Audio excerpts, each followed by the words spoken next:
I pledge allegiance to the flag of the United States of America and to the republic for which it stands, one nation, under God, indivisible, with liberty and justice for all.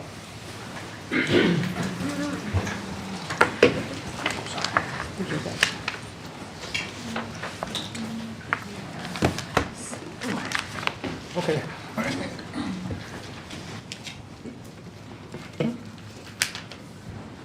Okay, we've had the Pledge of Allegiance, you see the civility and decorum information at the top. I hope we can follow that. At this time, roll call, Madam Secretary. Mr. Chrisman? Mr. Fedorcha? Here. Ms. Franz? Ms. Husak? Here. Mr. Kern? Here. Ms. Culp? Here. Ms. Snyder? Here. Mr. Green? Here. Ms. Williams? Here. We have a quorum. Thank you. You get public comment, any public comments this evening? Anyone asking to do that? Mr. Weber, you did not indicate if you would have, no, okay. So no public comment tonight. No public, thank you. Okay, you've all received copies of the minutes of the previous meeting. Is there a motion to approve those minutes? So moved. You have a motion, is there a second? Second. Questions or discussions, additions? No? Hearing none, all those in favor of approving the minutes, please signify by saying aye. Aye. Opposed, no. And so ordered. Let's start special board reports. Ms. Husak, CLRU. Good. We did have our meeting in March. Our next meeting is scheduled for April 15th. We're doing a spring fling meeting prior to our board, but it will be again at the IU facility, meeting starting at 6:30. Feel free to join us. Some highlights from our March meeting. There was another presentation on February 22nd. There's some information on the website and some of our social media links where we presented a Lehigh County student with an adaptive bike. Fantastic things. These students come where they have the potential of maybe never being able to go with their family riding a bike on the DNL or on the boardwalk anywhere. And there's the fun through the Special Children's Foundation that we present these children with these types of bikes. They're adaptive. They have parent controls at times, and just the smile on these individuals' faces is just phenomenal to watch. So I thank those who contribute to the Special Needs Children's Foundation. A couple things going through the year. Coming up, June 18th, we have our annual golf tournament out at Old Homestead. Dr. Stoker and I, so far I know, will be attending, but looking forward. If anybody's wanting to go, there is information on the website. I do have a brochure, feel free. That money does help items like the Special Needs Children's Foundation and those adaptive bikes. Some of the other updates, there is the 2024-25 facilities plan, which we'll be voting on coming up. That is the facilities that the IU has approved for additional classrooms, both in Lehigh County, which has an MDS program coming, and then an Allentown Learning and Achievement School with the Lehigh County Advanced Autism Program update. So that's all in the program coming up for vote tonight. The other is our comprehensive plan that is out on our website. That is the 2024-2027 comprehensive plan. It focuses on two goals: improve professional staff retention, and by 2027, the IU to develop an evolved professional learning plan for the PDE requirements. So some of those items are out on the website. Feel free to take a look at those. The last is a project update that they're working on. Dr. Scott out at the IU is working through this, but it's called Project Aware, which is advancing wellness and resiliency in education. It's a great program, collaborative project going on. Looking forward and hoping that our district becomes involved in that. There's some more information coming out in the 24-25 school year to have access for mental health services for our students. So I look forward to sharing that information when more is available. Thank you, Mr. Green. Thank you. LCTI, Mr. Fletcher. Okay. The budget was approved by all 9 school districts, and this is the first time in I do not know when there were no negative votes from any of the districts. So that's a kudos to the LCTI and the staff to put their budget together well. The other thing is that our numbers are coming in for next year. The fifth grade tours have really escalated things to making it look much better as far as numbers, with the idea also that there are 3 programs right now that are over-enrolled, which is good and bad. The good part is the enrollment's there. The bad part is those students are now going to have to be looking at an alternative program, which may be a negative on that part. So, but we're working on that. We're working on a lot of things as far as making sure that all of our students will get what they want to get at LCTI. The other thing is, let me see my notes here, the budget. On the website is the vision and our plans, our 5-year plans and everything else. So if you've never gone on LCTI to see really what's happening at LCTI besides the education part, please look at the website, because it's really impressive what they're doing there and where we're going with that. One other thing too, and I don't know if the student was going to announce this, but I will, and I'm going to apologize. I do not know her first name. I should have written it down. Miss Jakowitz is a student here as well as at LCTI. There was a competition in which the students designed a pin that they will be using when they go to the national conventions. Because like if you've been to a national convention, everybody shares pins. That's a big thing, everybody goes out. So there was a competition done, and it was done through Mac Motors. And Mac Motors is funding, first of all, funded that, and is also funding the pins for the students. The pin will have a bulldog on it, as well as recognizing LCTI. I'm going to try to get a number of pins for our board. I'm sure the student will get one herself, but I just wanted to make a knowledge that we really have a talented young lady, both here and at LCTI. And that's all I have, Mr. President. Thank you. Anything legislatively, Ms. Mayor? No, they met today, but we'll hopefully have something next month. I'll look to Dr. Botley and Mr. Stroll. Is that Julia Jakowitz? Yeah, so that student's name is Julia Jakowitz, so thank you for sharing that, Yeah. Mr. Fedorcha. I apologize for not remembering her That's first okay. name. Thank you. Where are we? Oh, me. We continue to be down in both head count and number of credits being taken at LTRIC. Fortunately, with the revenue that we're reaping from Amazon and the programs they have there, and I don't know if you know, but we're one of 5 colleges in the entire United States who specially trains Amazon people, and it's quite the lucrative contract. Plus the extra money we're getting on some of our CDs and things like that, our budget is coming out okay. Speaking of our budget was also approved unanimously by all the districts. I can tell you this, that our budget now, school districts pay between 10 and 11% of the total. When I took a seat on the board, which was back when pterodactyls were still around, we were paying like 33% of it. And I think if we were still in a situation where we had to pay 3 times as much to LTRIC, there'd be a lot of pushback from a lot of people on a lot of things there. So I think that's moving in the right direction. And the third thing, Dr. Link and I went to a conference, was it last week or the week before? The week before. And anyway, there were some state legislatures there, and we talked a little bit about the combining PASHE and LTRIC into a new improved system. And the impression I got was like, don't hold your breath, it ain't happening anytime soon, So while the governor is pushing this pretty hard, it doesn't seem like the legislators are. I also had a brief conversation with Senator Argyle, who's the chief of the Senate Education Committee, and he's raising the same questions. So I'm not sure what's going to happen there. Hopefully it won't get too carried away, but we'll see what happens. So, and that's all I have. Okay, you got a bunch of committee reports and their meetings that have been attached. And then we go to our student representative, not Tibbs, tonight. Good evening, everyone. It's just me tonight. I want to start off by recapping some of the previous events from last month.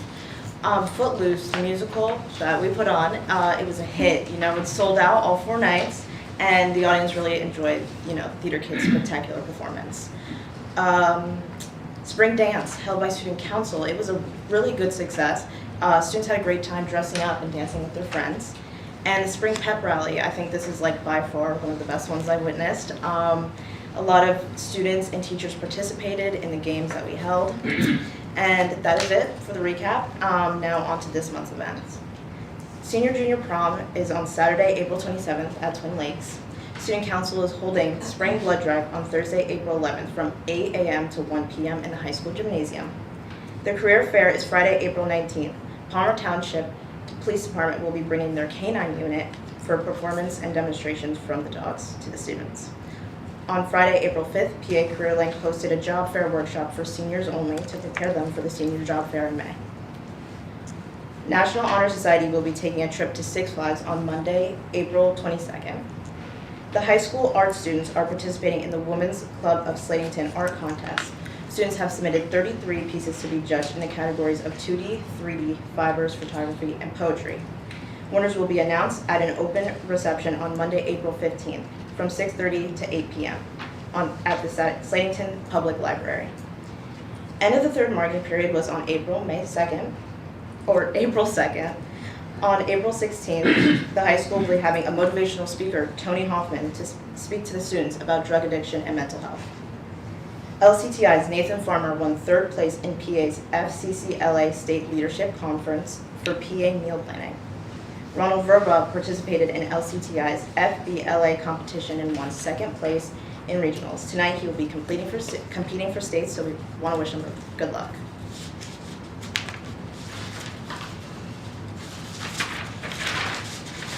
Braden Arnold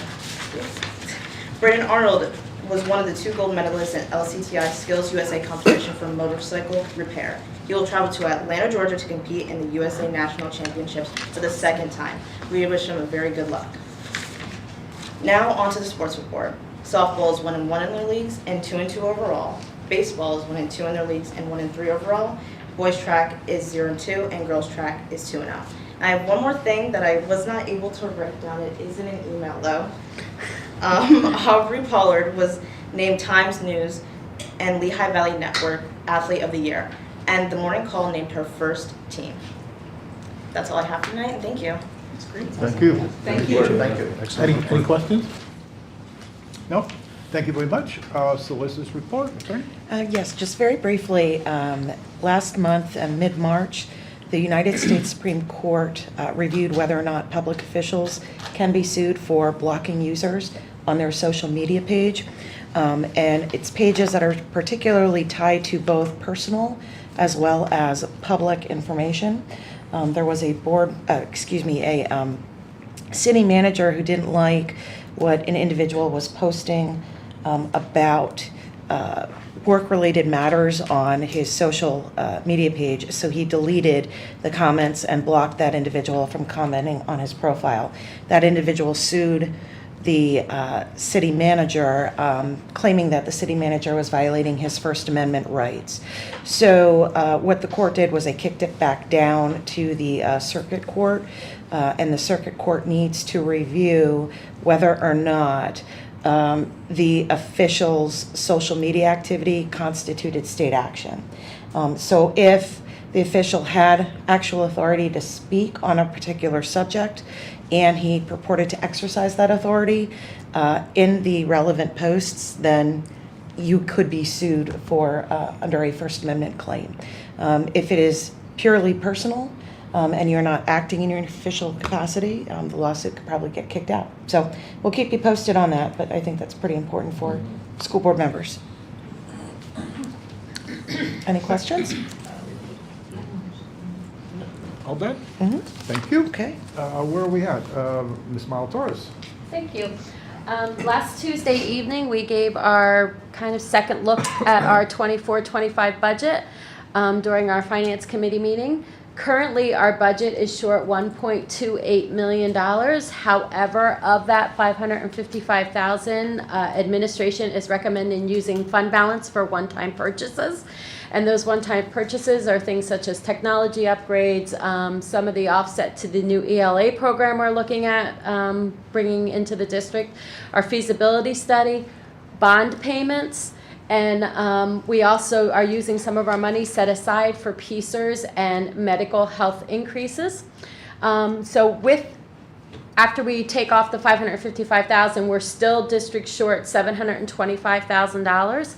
At that meeting, the board had asked what percentage of increase, if we did a 2, a 2.5, a 3, what kind of tax dollars and revenues would generate from that.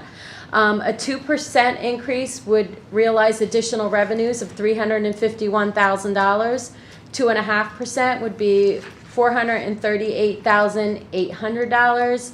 3% would be $526,600. 3.5% would be $614,400, and 4% would be $702.02, or $702,200. Again, at the May 6th Finance Committee meeting, we will give our next presentation of the budget, adjusting revenues and expenditures. If things come, if we receive additional information that we can update our budget at that point in time, we will. Keep in mind that in May is our open enrollment period for our employees to decide on their health insurance increases or choices for next school year. So that will change our budget depending upon those choices when we do the May final look at our budget presentation. And again, upon approval tonight of the board committee meeting minutes, the budget that was presented last Tuesday night will be attached to those minutes for anybody in the community who wants to review that presentation. And that is all I have for this evening. Just out of curiosity, and I'm sorry, I missed your numbers. Sure. Currently, to balance our budget, the way it stands, no additions, no corrections, no deletions, you're looking at what, about a 4% increase, is that correct? 4% would take you to the 702,000, and we're 725 short. So it's a tinge over 4% as of this very moment? Correct. Okay, thank you. Yep, you're welcome. That's all you have for the moment? That is all I have. Okay. Thank you. Tucker. Everybody's favorite part of the evening, the ESSER grant update. So we have expended ESSER 1 and ESSER 2. ESSER 3, all parts of that are encumbered. With regard to ESSER 3, we paid salaries and benefits, again for administrator, kindergarten teacher, our technology integration specialist, ELDP staff, paraprofessionals, the nurse at Peters, and our mobile hotspots. With regard to after school, we've used that for tutoring at the secondary level, and with learning loss and summer enrichment, there hasn't been any spending since last month. The next item on the agenda is our employee profile. Mr. Haas, if you could bring that up, and I will turn it over to Dr. Link to begin. Thank you, Dr. Stoker. So tonight, as part of our kind of monthly board meeting update data reports, we'd like to share a little bit of information on the Northern Lehigh School District employee and staffing profile. So really, this is going to be some general information about kind of demographics of all of our employee groups throughout the school district. Next slide, Mr. Hodge. Okay. When we look at employees, some of the areas that we consider are recruitment, retention, development, and then our data or our profile. If you look at the numbers that go around the circle, number 1 is we want to make sure that we hire the right people into the right positions. That's something that we take very seriously throughout our interview process. Sometimes we go multiple interviews to make sure that we get the right people for the right jobs. Number 2, we want to put our best foot forward in welcoming employees to the district, so we take measures to do that. Number 3 and number 4, depending on the position, we offer different types of specific job training and ongoing professional development. Number 5, through formal evaluation and informal means, we offer feedback to employees. And then lastly, number 6, we try to take care of our employees to the best that we can. Next slide. So part of our employee recruitment efforts include the following things here. We have targeted advertising. So here we try to partner with organizations like Times News and other newspapers. Thank you, Mr. Honor, for your support. Handshake, which is a service where it pushes out all of our postings to colleges and universities for professional staff. Pen Links, Dr. Stoker oversees that service where we send all of our postings to PenLink, and then through the PenLink service, that gets pushed out to districts all throughout the state. Social media, so use of platforms like LinkedIn and X, and also more recently, we started using our new digital marquee out front on Center Street there. We also use our district website. We always encourage candidates that are looking for available openings, no matter what the position group or the employee group is, to visit our district website. District website also provides kind of step-by-step directions on how to apply for each direction or each position. We also participate in hosting kind of recruitment fairs or career fairs. We do that here. We've done two or three of those here in the district already. As well as we attend events hosted by local colleges and universities and the CLIU for their guest teacher program. In fact, Wednesday evening of this week, Ms. Molitoris and I will be attending a interview event over at DeSales University where we've been in contact with the head of their education department over there and letting them know what positions we need. They are networking with their undergraduate and graduate students who will be at this event to come and do like kind of informal interviews with us, and then that will give us an opportunity to say, okay, we want to invite you in now for a formal interview. So we're looking towards that opportunity at DeSales, and we are both proud DeSales alumni, so we're going to leverage that to all we can on Wednesday evening. And also just kind of personal and professional networks. A lot of it is word of mouth. So we ask everybody, our current employees, to let their friends and colleagues and neighbors know what positions that we have available in the district and encourage them to check out any of those other platforms to complete the application process. We also work with a lot of the professional organizations we work with to spread the word of positions. So whether it's the Pennsylvania School Boards Association, through federal programs, through the Pennsylvania Association of School Administrators, we can also interact with all of those groups and say these are the positions that we're looking to fill, and they can help us get the word out as well. Next slide, Mr. Hawes. Onboarding and training.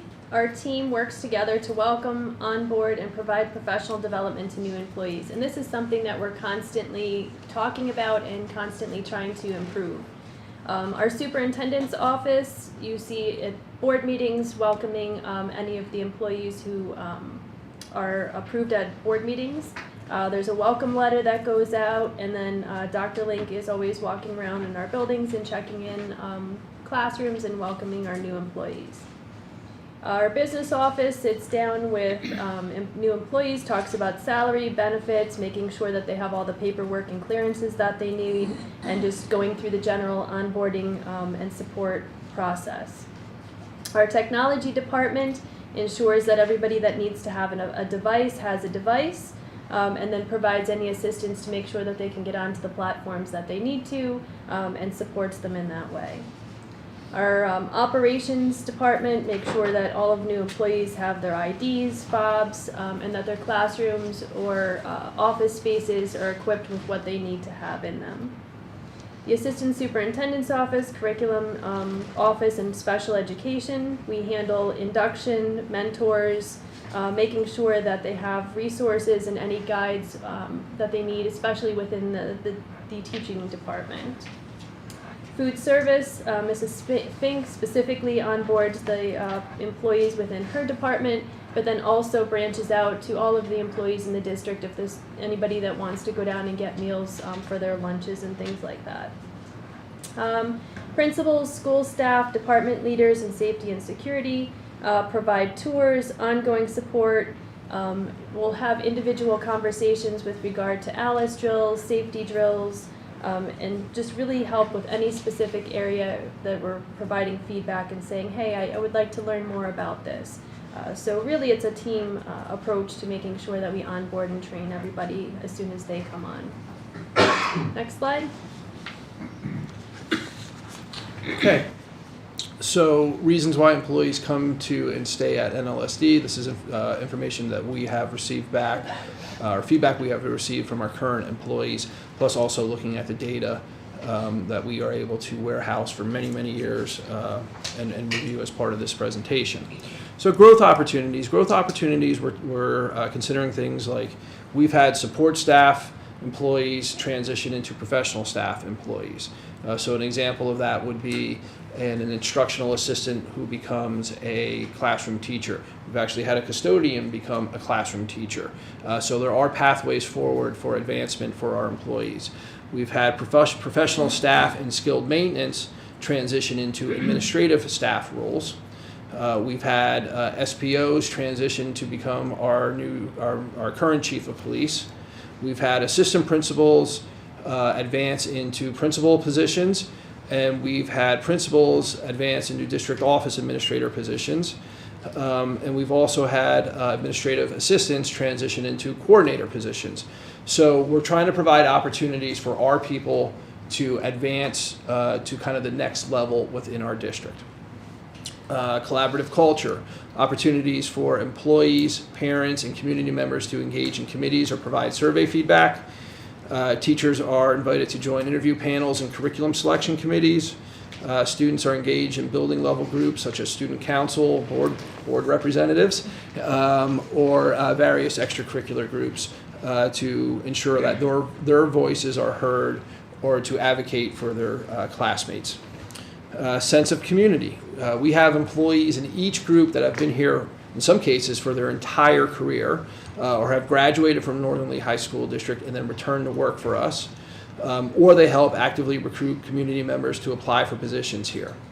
Additionally, we have strong working relationships and partnerships with local businesses, local law enforcement, and local service groups, many of which will be represented at the upcoming college career and readiness fair. Resources and facilities. We hear that our students and our people appreciate the robust one-to-one device program that we have for our students and employees, evolving curriculum and materials, building and grounds which are in excellent shape, and we continue to look to evolve to better to meet the needs of our students, employees, and community. And then agreements and contracts. Representatives from all those work groups and their officers, administration, and the school board work to create and implement contracts which are fair and responsible for all members while being respectful of our tax-paying community. Next slide, please. Okay, the second half of the presentation that we have for you this evening is data on each of our work groups. So our first one up this evening is the administrator group. We have 16 employees in these positions. There are currently no open positions amongst the administrators. On the top left, you'll see a pie chart that's with regard to gender. We have 31% of our female, administrative team that are female, and 69% that are male. Below that, you'll see the ethnicity. We have an administrative team that is 100% white or Caucasian.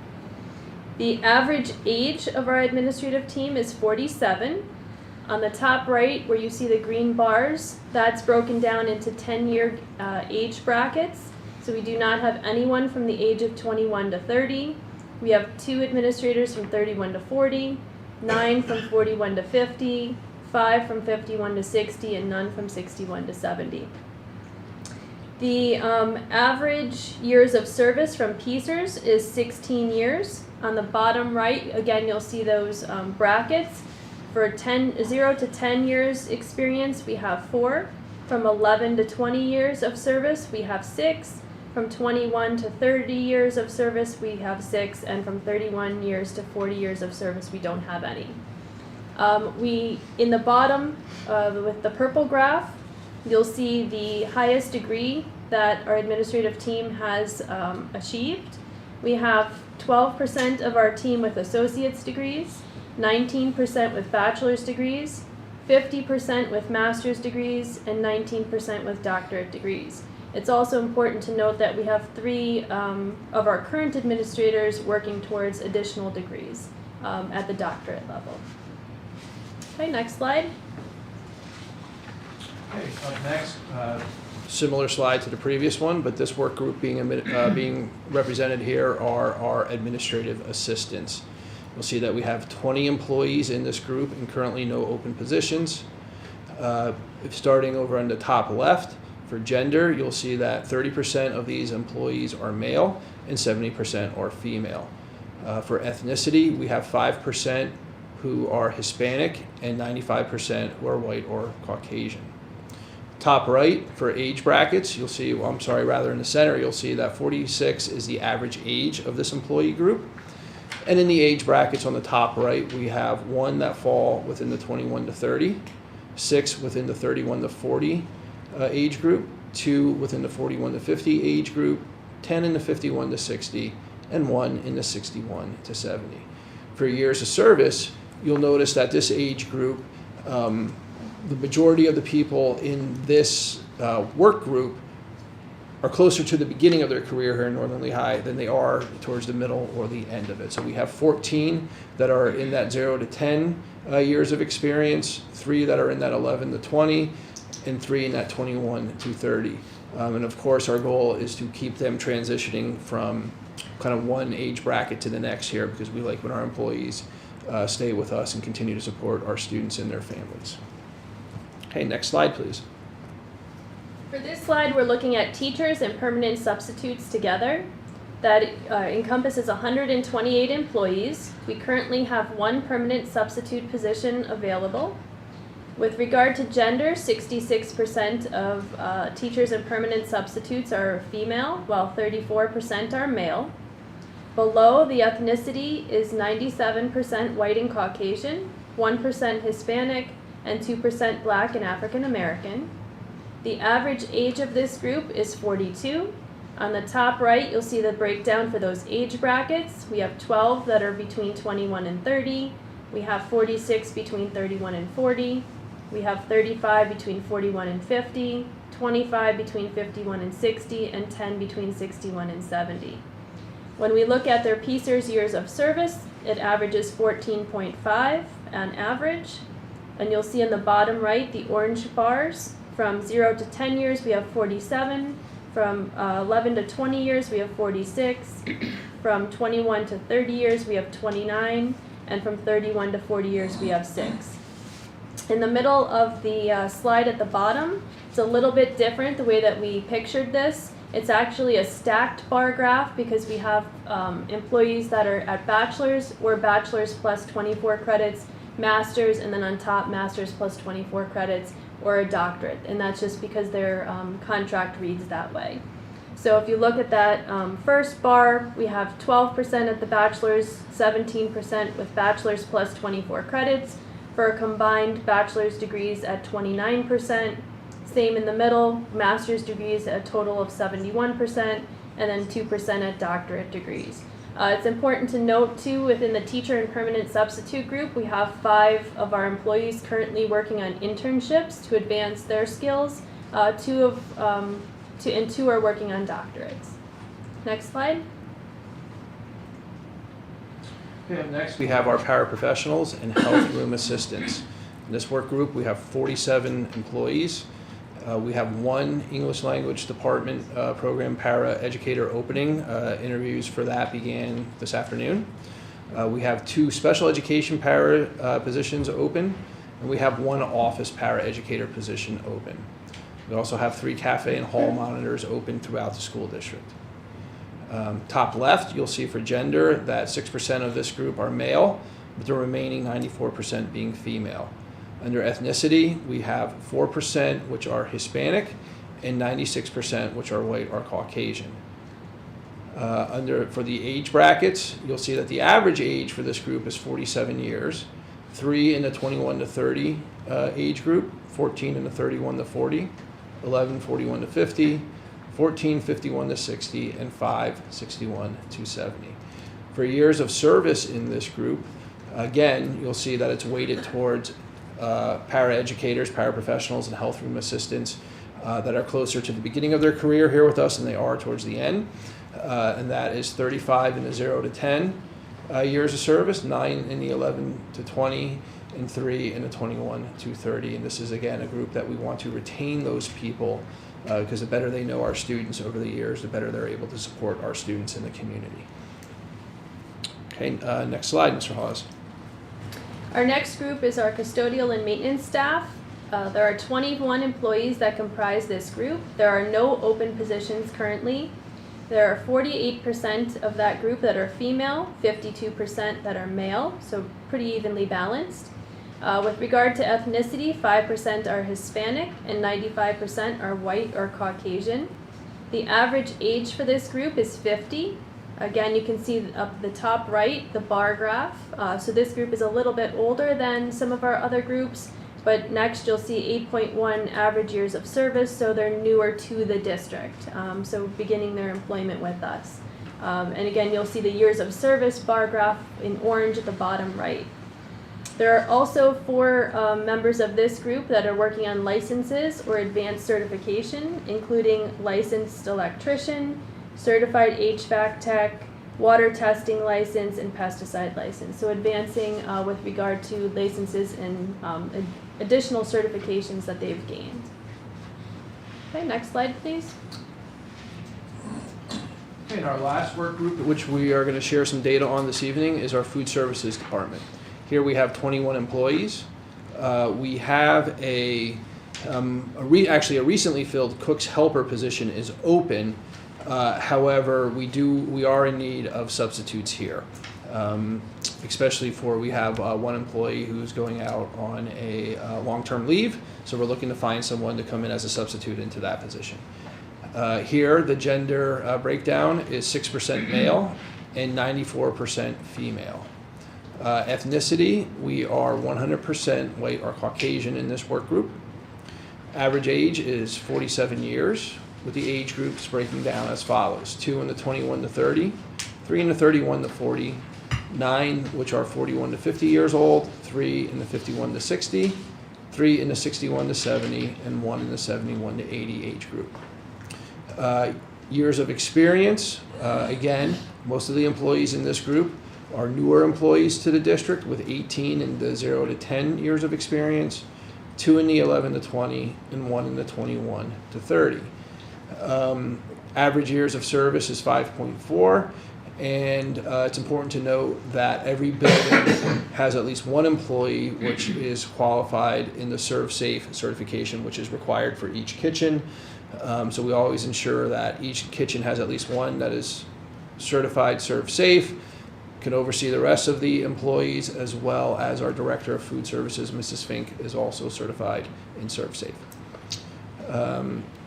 So in summary, we have a workforce which is varied in years of experience, age, and certification and education level. We offer pathways for advancement within the district. We seek to advance highly skilled employees from within or to hire employees from outside the district that meet our needs while bringing new perspectives. Additionally, we understand that our work now is to, as our student body becomes more and more diverse, we should also work towards ensuring that they see employees within our district which are also diverse and representative of the students they teach and support. So we know that one of our goals is to have our students in their classrooms, in the hallways, in the cafeterias, servicing our buildings and grounds, that they can look to those employees and say, I can see myself in that role because those people there look like me. So that is a lot of the work that we have to do moving forward. And that concludes our presentation for this evening, and we will open it up for any questions. Great report. Thank you. Yeah, nice information that we've never had before. So, it's great. Anything else? If I may just throw one more in there. Mhm. One more plug. On April 23rd, 5:30 to 7:30 is our Barnes & Noble night. It's a combined Title I night for our elementary schools and also Title III or ESL for K through 12. So if anyone fits that realm with their children, please come out on that evening and experience Barnes & Noble night. There's a lot of really great activities. I know that our principals, Mr. Schneiderite and Mr. Briner, have been working with their Title I staff to develop a really fun evening. So Please join us on that evening if you can for our family engagement activities. What's the time again? 5:30 to 7:30 at Barnes & Noble on April 23rd Thank you. Which Barnes and Noble? by the mall. Thank you. I believe they've moved though. They Yeah, they're have by someone the else JC Penney. right behind there where motels used to be. That's all I have this evening. Thank you. Thank you. Okay, moving to item J, the superintendent's report. Thank you, Mr. Green. I have a number of announcements and updates this evening. First, I'd like to extend my congratulations and gratitude to our Northern Lehigh Middle School What's So Cool About Manufacturing team for the video they produced for this year's competition. Mr. Hauser, Dr. Stoker, and I had the pleasure of attending the What's So Cool About Manufacturing Awards ceremony. It proved to be a remarkable experience for our students. For the first time, the event was held at Stabler Events Center, as it has outgrown its previous venue at the Steel Stacks in South Bethlehem. While the outcome may not have been what we had hoped for our team this year, please know that we are immensely proud of the video they produced. Each student represented their classmates in the entire school district admirably, showcasing essential skills such as teamwork, leadership, perseverance, and goal setting. I trust that they found the experience rewarding and time well spent in crafting a product that both Northern Lehigh School District and B. Braun, who was their partner company this year, can take pride in. This year's What's So Cool manufacturing team members included Lauralee Iea Barato, Ethan Binder, Bria Everett, Brooke Glaze, Charles Fristack, Michael Pepe, and their advisor, Mrs. Mary Frank. Last week, Dr. Stoker and I had the privilege of witnessing one of our high school seniors, Ainsley Bear, being notified that Cedar Crest College had selected her as one of their scholarship award winners. A representative from Cedar Crest came to the Northern Lehigh High School to present her with the scholarship, which amounts to $1,000 annually for 4 years. It was a true surprise for Ainsley, especially when she walked into the lobby and saw both of her parents and her siblings all standing there waiting to congratulate her as well. It's always gratifying when our students are acknowledged for their hard work, and we like to see that transition into higher education and the workforce. Today, I had the pleasure of joining Mrs. Lori Geronicus, the president of the Northern Lehigh Education Foundation at Neff's Bank, to accept a check for $25,000 from bank president Mr. Kevin Schmidt and his team. This exceedingly generous donation is part of the Educational Improvement Tax Credit Program, allowing businesses to support nonprofits such as our Education Foundation. The foundation intends to utilize the donation to bolster the Northern Lehigh Summer STEAM Camp again this year. This morning, we have a lot of good news in my report today, so I'm happy to share this out. This morning, I received notification from Mr. Chris Barnes, a Northern Lehigh High School English Language Arts teacher and advisor to the Slate. Our high school newspaper was again selected to receive several notable awards from the Pennsylvania Press Association. So the awards are the following categories: editorial, honorable mention for One Step Ahead, a proactive response for school shootings. The feature story, first place, awarded to Lily Groover for All They Want, the struggle of being an LGBTQ student at Northern Lehigh. That won first place. Cartooning and art, first place again, awarded to Keona Dyer for Thinking About College, and along with honorable mention for No Pictures, Please. And then the single page front layout, so the single page award, which is kind of like the marquee, one of the marquee awards. Again, first place achieved by the editorial staff composed of Lily Groover, Susan Gilsbach, Caitlin Kirk, and Maddie Mack. So again, congratulations to all the members of the Slate staff. And then, Jayla, you beat me to it. I just want to reiterate that we're very proud of Aubrey Pollard, who was named to the Times News Lehigh Valley Health Network Girls Basketball Player Athlete of the Year. This year, she achieved 1,000 points, ending her total career with 1,426 points. Additionally, she was recently honored by as the MVP and Scholar Athlete of Lehigh Valley Senior All-Star Basketball Classic, and she plans to continue her academic pursuits and basketball career at DeSales University. And you can read more about Aubrey in today's Times News. They have a full page dedicated to her in the Times News today. So thank you also, Jayla, for bringing that up. And that concludes my report for this evening. Thank you, sir. Any questions for Dr. Lynn? Anyone? If not, for the record, there was an executive session held this evening at 6:15. It was ostensibly, I think, personnel, and we discussed at that meeting. Okay, moving on to personnel. I just want to make 2 changes on that, if I could, please. On page 4, item I. A lot of lines should say will be held in August of 2024, but we don't know the date yet. And that says 2023, which obviously is wrong. So it's August 2024. And also for the record, I think Mr. Fedorcha will be abstaining on item F. Is that correct? That's correct, sir. Sorry. Okay. Having said that, is there a motion to approve the personnel items? So moved. A motion, is there a second? Second. And a second, thank you. Discussion or questions?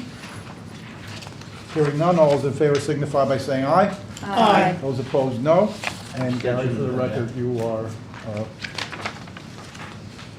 abstaining on that item. Thank you.